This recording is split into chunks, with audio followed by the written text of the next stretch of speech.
Dnes predpoludním sa v Bratislave opäť vykoľajila električka. Tentoraz sa pri nehode zranila jedna žena. Dopravný podnik ráta škody na niekoľko desiatok tisíc eur. Vodičovi električky hrozí prepustenie. Krátko po 10. sa v Bratislave vykoľajila električka. Druhá v poradí za posledné 3 dni. Pri nehode sa zranila jedna žena. Vodič električky si zrejme pomýlil trasu. Prvým vozňom prešiel cez výhybku, zastavil a začal cúvať.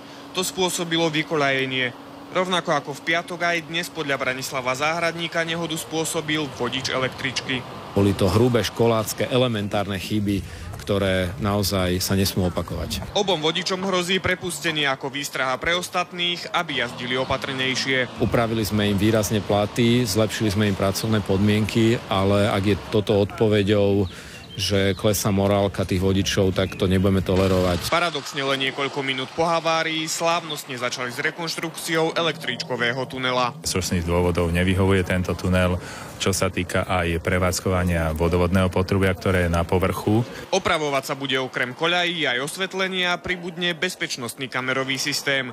Tunel, ktorý začali budovať počas prvej svetovej vojny, kedy si slúžil aj pre peších. Chodba, ktorú za mnou vidíte, vás dovedie z tunela až priamo pod hrad. Náklad 8,3 milióna eur. Doba rekonštrukcie cirka 1 rok, to znamená maj budúceho roku. Opäť tady to budú jazdiť električky. Jaroslav Kravka, televízia Markíza.